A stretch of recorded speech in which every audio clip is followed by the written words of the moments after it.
जय श्री राधे। कर भला होगा भला। आषाढ़ शुक्ला देवशयनी एकादशी। यह व्रत सर्वश्रेष्ठ व्रत है।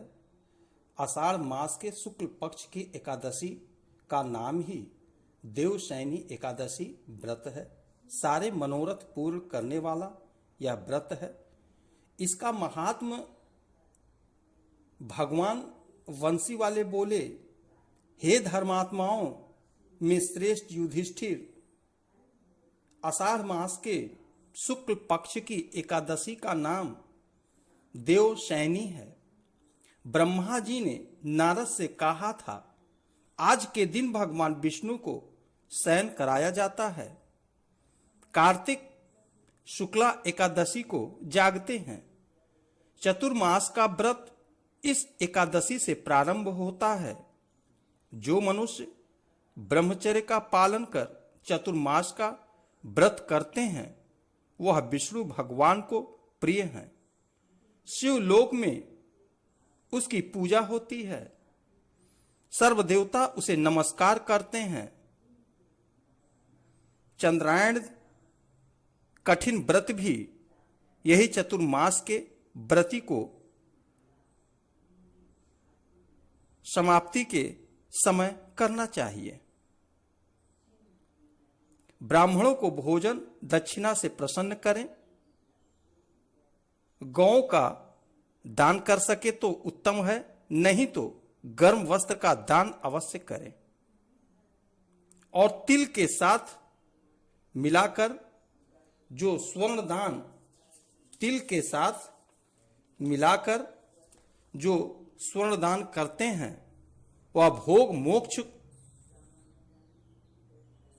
दोनों प्राप्त करते हैं। गरीबों के लिए गोपी चंदन के दान से भगवान प्रसन्न होते हैं।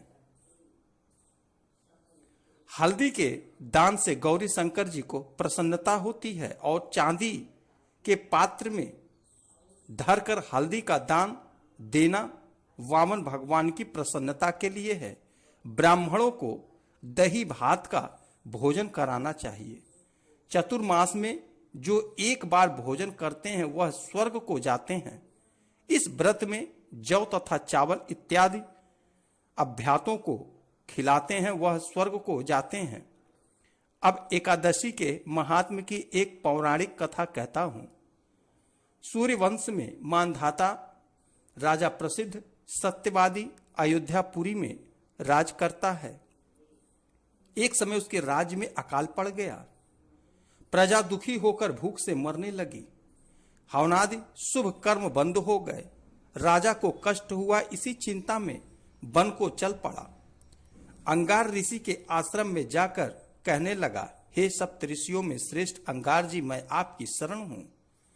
राजा के पापों से प्रजा को दुख मिलता है और मैंने अपने जीवन में किसी प्रकार का कोई पाप नहीं किया है। आप दिव्य दृष्टि से देखकर कहो, अकाल पड़ने का क्या कारण है? अंगार मुनि बोले, सतयुग में ब्राह्मणों का वेद पढ़ना और तपस्या करना धर्म है, परंतु आपके राज्य में आजकल एक शूद्र तपस्या कर रहा है। शूद्र को मारने से दोष दूर हो जाएगा, प्रजा सुख पाएगी। मानधाता बोले, मैं उस निरपराध तपस्या करने वाले शूद्र को न मारूंगा। आप इस कष्ट से छूटने का कोई और सुगम उपाय बताइए। ऋषिराज बोले, सुगम उपाय कहता हूं। भोग तथा मोक्ष देने वाली देवशयनी एकादशी है। इसका विधि पूर्वक व्रत करो। उसके प्रभाव से चतुर्मास तक वर्षा होती रहेगी। इस एकादशी का व्रत सिद्धियों को देने वाला तथा उपद्रव को शांत करने वाला है। मुनि की शिक्षा से मानधाता ने प्रजा सहित व्रत किया और कष्ट से छूट गए। इस महात्म्य पढ़ने या सुनने से अकाल मृत्यु का भय दूर हो जाता है। आज के दिन तुलसी का बीज पृथ्वी या गमले में बोया जाए तो महान पुण्य होता है। तुलसी की पवन से भी यमदूत भय पाते हैं। जिनका कंठ तुलसी माला से सुशोभित हो उसका धन्य जीवन समझना चाहिए। फलाहार इस दिन दाख का सागर लेना चाहिए। जय श्री राधे, जय श्री राधे, जय श्री। ओम विष्णुवे नमः, ओम विष्णुवे नमः, ओम विष्णुवे नमः, ओम विष्णुवे नमः, ओम विष्णुवे नमः।